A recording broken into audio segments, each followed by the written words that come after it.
Bueno, pues esta vez vamos a comenzar la sesión a cargo del servicio de neurofisiología con Rina y Alejandra, sus R3, que nos van a hablar del trastorno del sueño en la pediátrica. Así que cuando quieras, Alejandra. Vale. Buenos días a todos. Somos Alejandra Meneses y Rina Pineda, MIR3 de Neurofisiología, y os queríamos hoy hablar de los trastornos del sueño en la edad pediátrica y cómo podemos ayudar nosotros desde Neurofisiología. Empezando un poco por qué es el sueño. Bueno, pues aparte de ese estado en el que algunos quisiéramos estar ahora mismo, su definición estricta es el estado de inconsciencia del cual se puede despertar con estímulos sensitivos. Por mucho tiempo se consideró un periodo inactivo, pero esto ya está más que desdicho, y ahora se considera un periodo de actividad distinto de la vigilia. En el niño condiciona procesos muy importantes, como son los de maduración neuronal, aprendizaje y memoria, limpieza de desechos metabólicos y estabilidad emocional. Esto es importante a cualquier etapa de la vida, pero más en este periodo. El sueño, por tanto, restaura la actividad cerebral, así como diferentes funciones del sistema nervioso central. Y como a lo largo de la vida varía mucho. Al inicio es cuando tenemos periodos más prolongados de sueño, y aunque estos van en decremento a lo largo de los años, aún en periodos adolescentes representa una parte importante del día, llegando a representar entre 8 y 10 horas. Uno de los primeros retos que tenemos cuando tenemos un paciente pediátrico es que sus manifestaciones clínicas son diferentes de la del adulto. En el adulto encontramos hipersomnia y agotamiento, y sin embargo en los niños tenemos como una manifestación paradójica, que sería hiperactividad, ansiedad, depresión y alteración de las patologías de base, sobre todo aquellas neurológicas o psiquiátricas.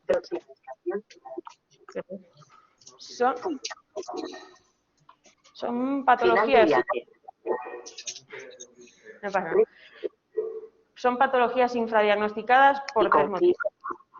El paciente no se da cuenta, no se queja. Por favor, permanezcan en sus asientos hasta que el tren se pare por completo y no olviden. Está bien.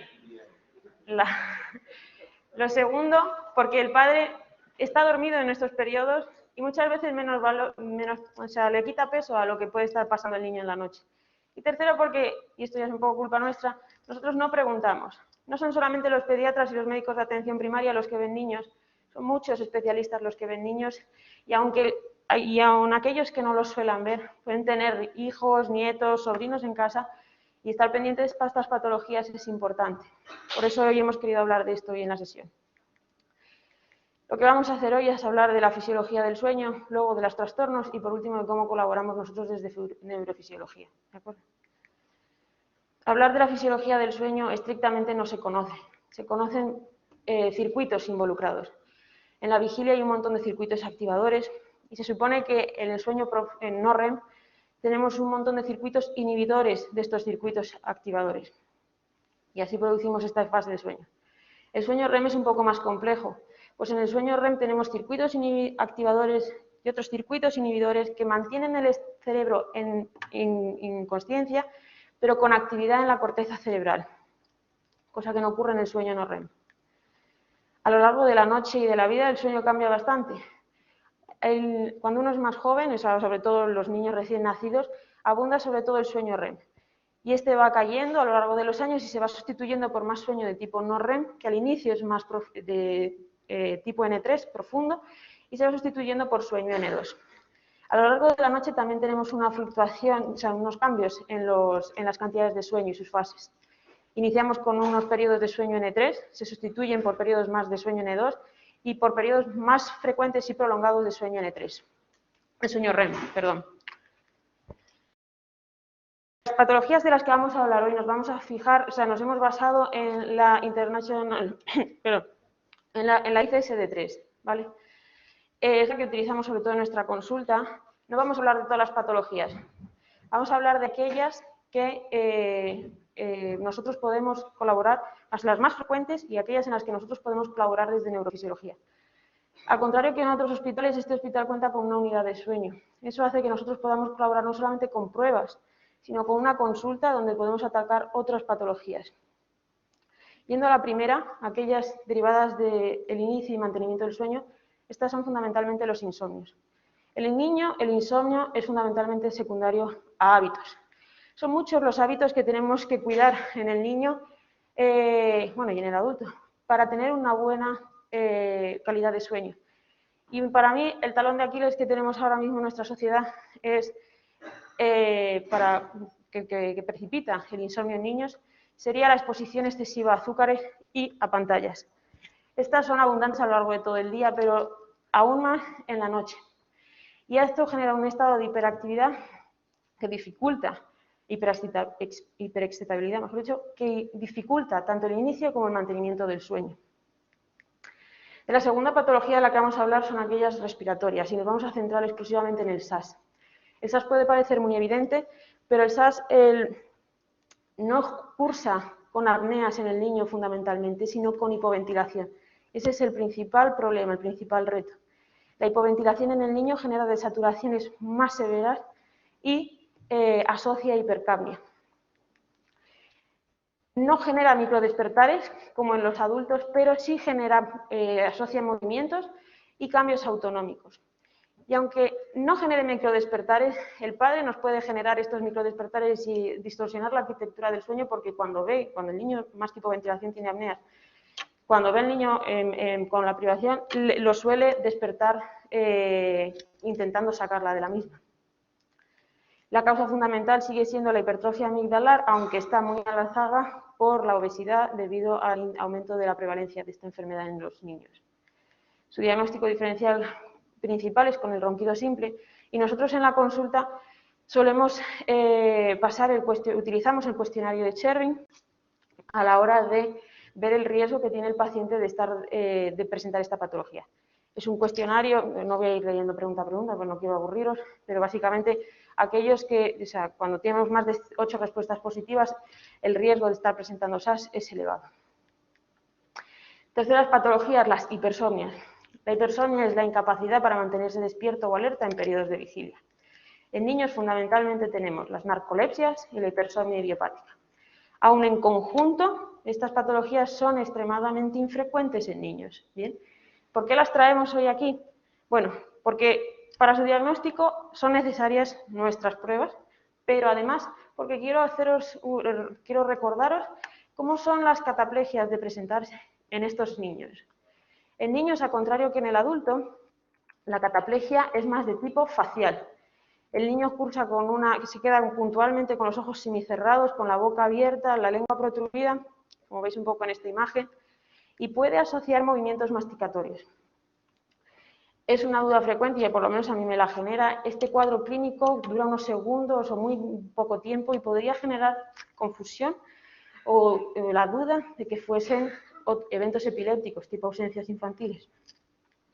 Si bien es importante tratar la epilepsia, también es aún más importante, en mi opinión, es no tratar de epilepsia aquello que no lo sea. En estos casos, los niños con narcolepsia asocian mayor riesgo de obesidad y de pubertad precoz y secundariamente talla baja. Es importante tratar cada cosa como es y cuando hay dudas, recurrir a pruebas para su diagnóstico diferencial. En cuanto a los cuartos, los trastornos de ritmo circadiano. Bueno, estos en niños son muy poco frecuentes y en general no son un trastorno en sí. Puedes tener un niño que puntualmente le has hecho un cambio de horario, ahora mismo muchos niños están un poco pasándolo mal con este cambio de horario tan simple de 1 hora, imagínate si son más significativos. Pero en general el niño pues se adapta y en un trastorno en sí no se convierte. Sí que es un trastorno, por ejemplo, en la edad adolescente. En la edad adolescente ocurre de manera muy frecuente, y veis entre un 7 y un 16% de los adolescentes sufren lo que se llama un retraso de fase. Un retraso de fase significa que producen melatonina más tarde y también cortisol. Eso hace que su periodo de alerta sea unas horas posteriores a las habituales. Llega a ser tan frecuente que se puede considerar, a veces se quiere considerar más bien como una variante de la normalidad. Y hay sitios donde se están planteando que quizás sería mejor que la sociedad se adaptara a estos niños en estas edades, en lugar de exigirles que se adapten ellos a nosotros. Justamente en estas etapas nos suele pedirse a los adolescentes que acudan antes al colegio y que estén más activos con asignaturas más difíciles en estos periodos, cuando ellos justamente no están en su momento óptimo. Bueno, no sé qué patología, sexta patología, las parasomnias. Bien, las parasomnias Son estos eventos indeseados y desagradables que ocurren durante el sueño o en la transición de sueño-vigilia. Pasar de sueño a vigilia o de las distintas fases de sueño no es un interruptor que se enciende o no. Digamos que hay un proceso de transición. Y en ese proceso de transición, entre una fase y otra, pueden ocurrir estados de disociación, momentos donde se compartan de circuitos de dos estados. Y eso se manifiesta con movimientos, comportamientos, emociones o percepciones complejas que a veces se acompañan de cambios autonómicos. ¿Y por qué generan un trastorno? Bien, porque representan un riesgo para el paciente, disrumpen su sueño, tienen una repercusión directa sobre su salud y también en aquellos que le acompañan. Se dividen fundamentalmente en los parasomnias REM y no REM. Las REM las conocemos todos, o sea, una de ellas, la más famosa, serían las pesadillas. Todos las conocemos y en los niños no representan un mayor riesgo, porque su contenido no tiene por qué ser patológico. De existir un trastorno por las pesadillas, que el niño tenga problemas de sueño por las pesadillas que tiene, hay que buscar estresores en su día a día, porque el contenido de las pesadillas son una manifestación de cuán preocupado esté el niño, o sea, de aquellas cosas que le generan estrés en la mañana. Y la otra patología de las parasomnias REM son los trastornos de conducta de sueño REM. Cuando estas prácticamente son inexistentes en niños y cuando aparecen, hay que pensar siempre en una causa secundaria, véase tumores. Que aparezcan de forma primaria como en el adulto, eso es prácticamente inexistente. Lo que sí son frecuentes son las parasomnias no REM. ¿Bien? Estas son el despertar confusional, el sonambulismo y los terrores nocturnos.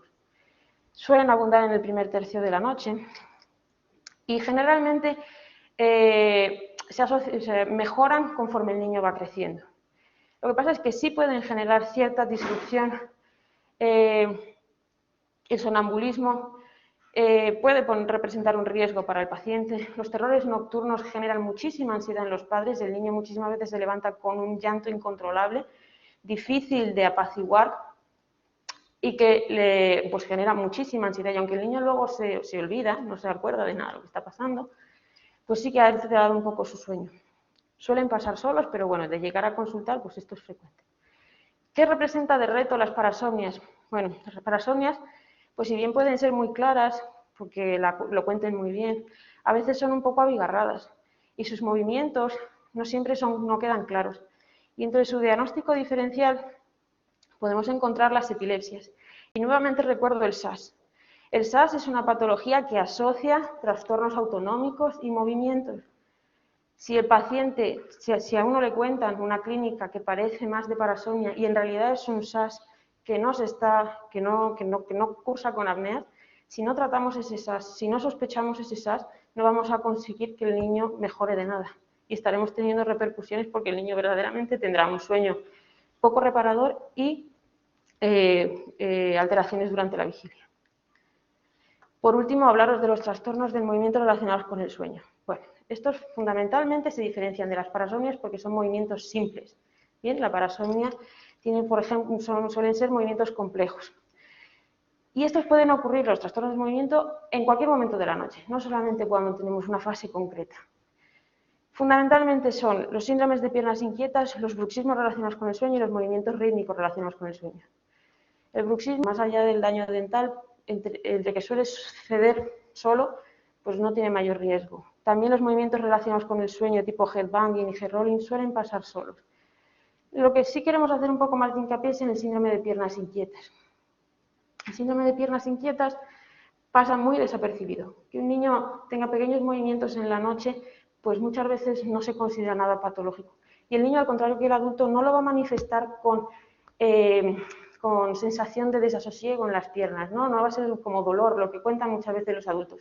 Lo van a contar simplemente como inquietud, como que quiero moverme, necesito mover las piernas. Y no solamente durante la noche, muchas veces también durante el día. Y muchas veces esto se confunde con dolores de crecimiento. Nuevamente pasan infradiagnosticados y esta patología rompe mucho la arquitectura del sueño, produce muchos microdespertares y rompe totalmente el descanso y nos puede afectar durante el día. Como habéis visto, ya hemos pasado por las patologías, ahora pasará mi compañero un momento a explicaros las pruebas. Y lo que quiero simplemente recalcar es que veis que hay algunas patologías que son un poquito difíciles de diferenciar unas de otras y sobre todo hay una duda que puede aparecer con su diagnóstico, intentando hacerse un diagnóstico diferencial entre estas patologías y la epilepsia. Bien. Para diferenciar unas patologías de otras, lo fundamental sigue siendo, como siempre, la historia clínica. Una muy buena historia clínica te tiene que guiar hacia unas cosas u otras, pero puede haber la duda. Existen escalas como esta FLEP Scale, ¿vale?, de la cual se han hecho estudios incluso adaptándolas a niños y se ha visto que tiene un valor predictivo negativo muy bueno. Pero con todo y eso podemos tener dudas y para eso pues nosotros en nuestra unidad de sueño pues podemos colaborar con nuestras pruebas, ¿vale? Y ahora mi compañera os va a explicar un poquito qué es lo que hacemos nosotros en neurofisiología.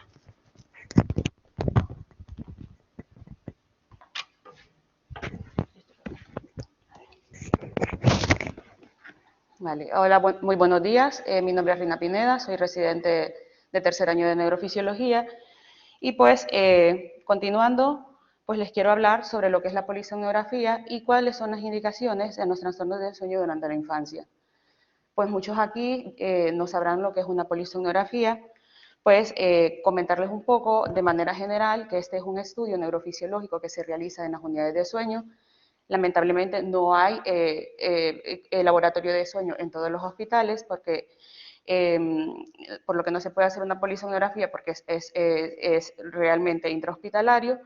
Este estudio es un registro de las diferentes variables del sueño, hacemos un registro neurofisiológico y un registro cardiorrespiratorio. Tanto para la realización de la prueba como para la interpretación de los resultados, pues se necesita personal entrenado y especializado. Estas pruebas se realizan durante la noche, nosotros hacemos nuestras guardias de sueño haciendo lo que son las polisomnografías. En el caso de los niños, pues tenemos que adaptarnos a los horarios especiales en los que estos generalmente suelen dormir. Esto para evitar alterar su estructura del sueño. Y nosotros contamos con una habitación, la habitación tiene que ser lo más confortable posible para que el niño se adapte y sea fácil de que se pueda dormir y de esa manera nosotros obtener un registro correcto.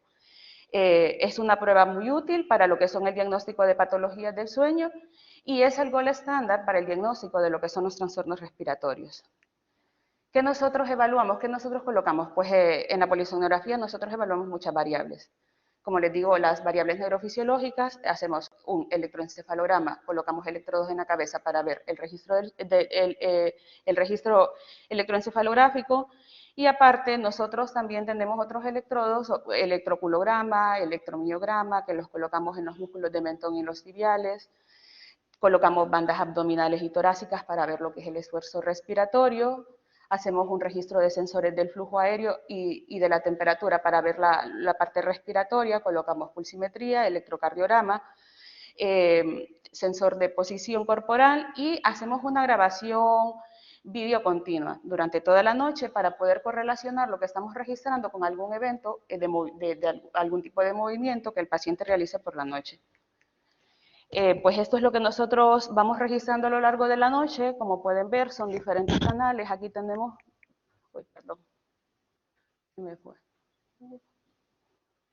Aquí tenemos la parte de lo que es el electroencefalograma, el músculo, las bandas torácicas y abdominales, la pulsimetría, y pues a eso nosotros lo que tenemos que ir es interpretándolo. Saber en qué momento el paciente se encuentra en estado de vigilia y cuándo está en sueño. Y de esta manera también interpretar el sueño cuando está en fase no REM y en fase REM.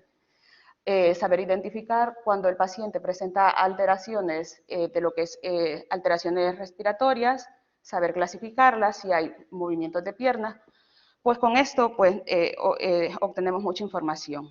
Al final de lo que es el estudio, pues hacemos obtenemos lo que es el hipnograma, que es esto que ven aquí. Aquí nosotros podemos ver cuántos deciclos del sueño hizo el paciente a lo largo de la noche, cuántas horas estuvo en sueño, cuántas horas estuvo despiertos, en qué fase del sueño predominantemente durmió el paciente, si fue, por ejemplo, en N2, en N3, cuántos REM hizo.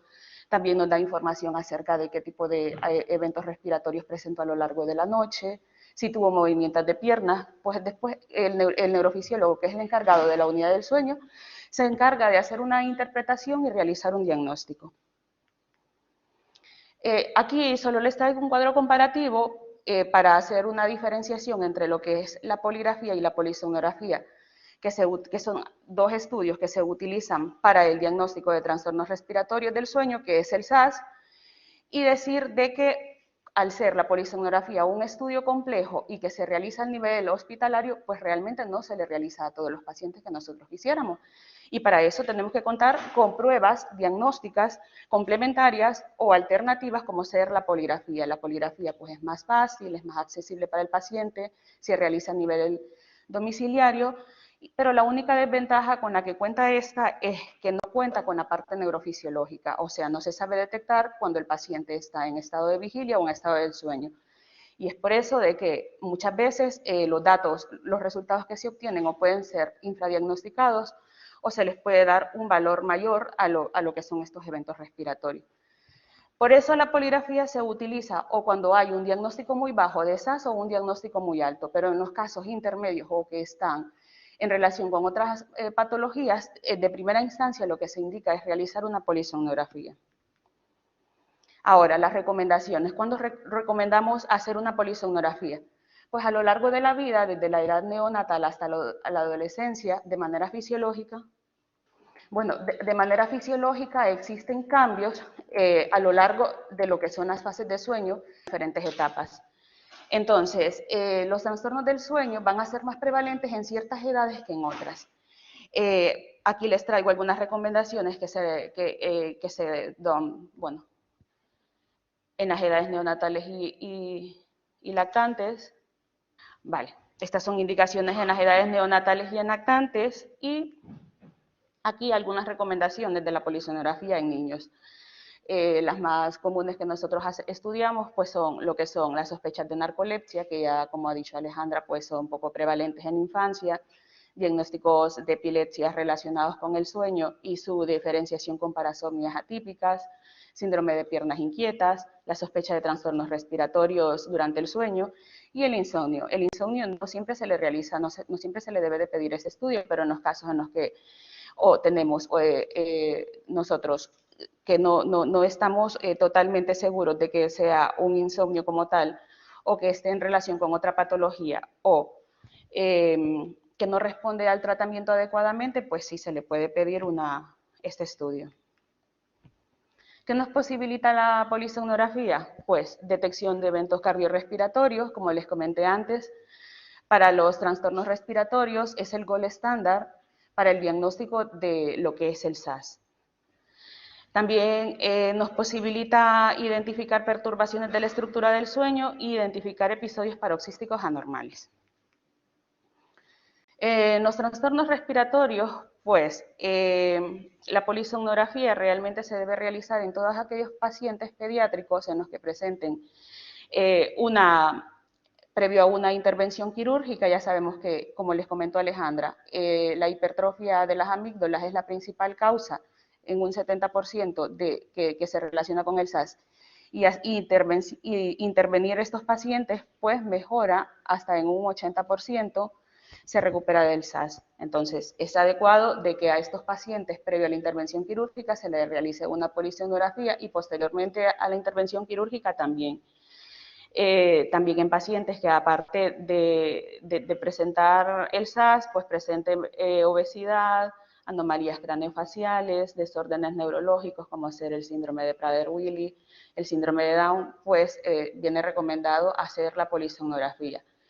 En aquellos pacientes en los que también no son candidatos a hacer una intervención quirúrgica y haya que titularles una CEPAD o una BIPAD, pues nosotros también, mediante la polisomnografía, hacemos las titulaciones de estas pruebas. Y en los niños que se les vaya a titular CEPAD, lo recomendable es siempre hacerlo mediante la polisomnografía nocturna.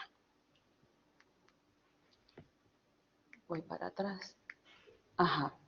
Ahora, nosotros ¿cómo clasificamos estos trastornos respiratorios? Pues nosotros hacemos uso de las recomendaciones de la Asociación Americana de Medicina del Sueño, y mediante todas estas recomendaciones que vemos aquí, pues clasificamos estos trastornos en apneas, que pueden ser apneas centrales, obstructivas, mixtas, hipopneas que también pueden ser centrales, obstructivas, mixtas, y esfuerzos respiratorios asociados a despertares.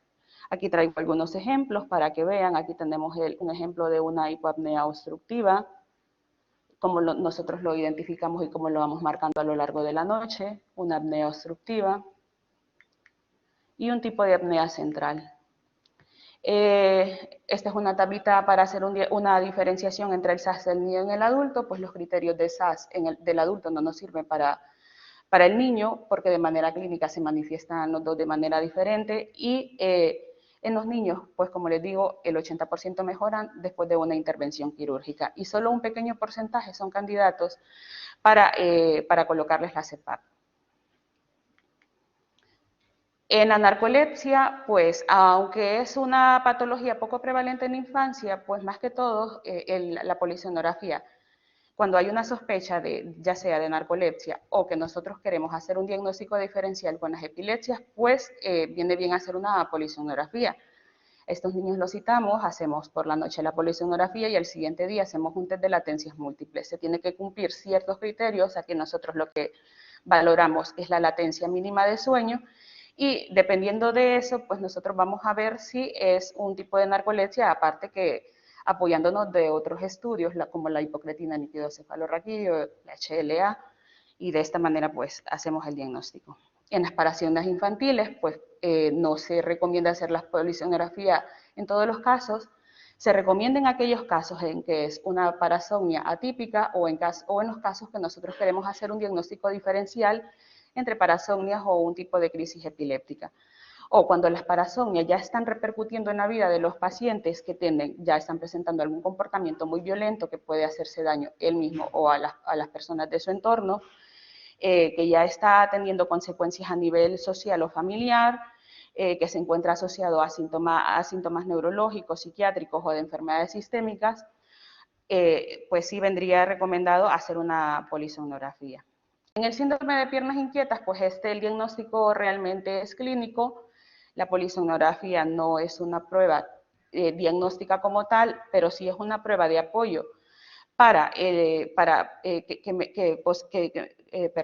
que mejora el diagnóstico, que nos apoya en el diagnóstico, porque nosotros podemos ver si el paciente hace movimientos periódicos de piernas durante el sueño. Y cuando citamos al paciente, también solemos hacer un test de inmovilización sugerida o de inmovilización múltiple. Y también esto nos aportan datos para darnos soporte o apoyo al diagnóstico del síndrome de piernas inquietas. Esto ha sido de manera general lo que viene siendo la polisomnografía, lo que les he comentado. Y ahora las indicaciones terapéuticas, porque en la unidad de sueño también el médico que se encarga de ver estos pacientes lleva un seguimiento. Lo ideal sería que existiese una intercomunicación multidisciplinar, porque la mayoría de estos pacientes pues, son captados en atención primaria o por el médico especialista, y cuando hay estas sospechas pues son derivados a las unidades de sueño. Y para que todo fuese bien, porque ya sabemos que las repercusiones en los niños, pues al tener un trastorno del sueño puede repercutir tanto en el crecimiento, en el neurodesarrollo. Algunos niños que no son diagnosticados a tiempo del SAS pueden incluso llegar a presentar un cor pulmonar. Entonces es bueno de que en la consulta, de manera general, se indague en si los niños presentan algún trastorno del sueño. Hay diferentes escalas para identificarlos. Y está la escala de Chervin, que las mencionó antes Alejandra, que ya cuando el paciente tiene alto diagnóstico de SAS, pues se le pasa esta escala y pues nos ayuda. En la escala de sueño, pues al paciente se le hace una adecuada historia clínica o un examen físico, y nosotros objetivamos o vemos en qué se está fallando, en la parte de lo que es la higiene del sueño, porque es nuestro principal pilar, identificar que se está haciendo mal porque ese niño está durmiendo mal, y es, como se puede decir, la primera medida que tenemos que enfatizar. Decirle al padre cómo mejorar la calidad del sueño haciendo uso de algunas indicaciones a mejorar, horarios específicos. Con los niños hay que tener horarios, hay que ser muy cuidadoso con esto, que no utilicen aparatos, dispositivos previo a dormir, los tipos de comida y eso, y es en lo que se trata de indagar. Si fallamos con el primer escalón terapéutico, que es la higiene del sueño, pues pasamos a un segundo escalón, que serían las intervenciones psicológicas, que son los principios de terapia cognitivo-conductual, y en un tercer escalón, pues ya en las edades pediátricas, pues se trata de evitar, pero si no queda más, pues hay intervenciones farmacológicas específicas. Se requiere para empezar cualquier fármaco en niños una selección cuidadosa del paciente, habiendo realizado un correcto diagnóstico y bajo criterio profesional.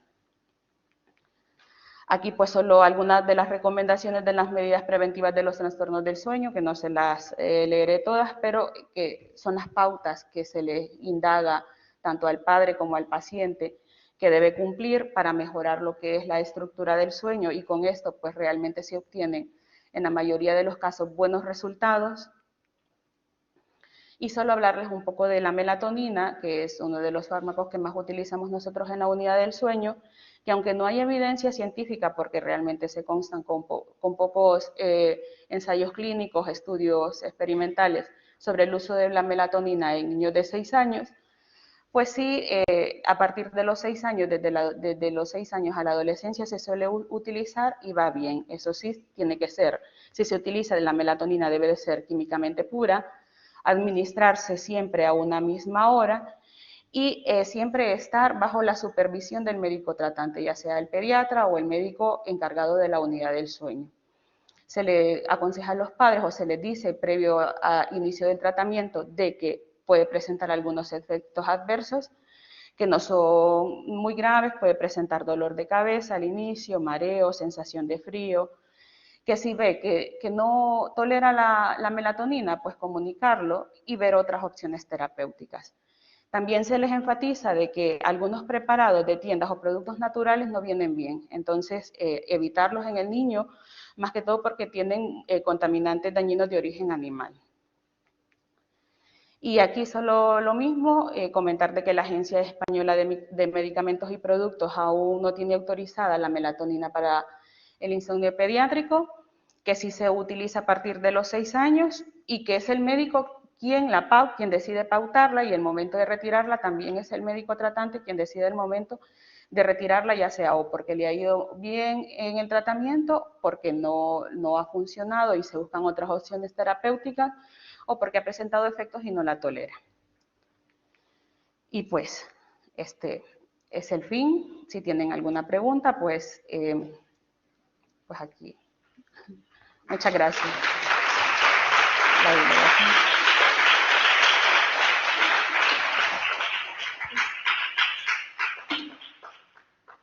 ¿Alguna pregunta?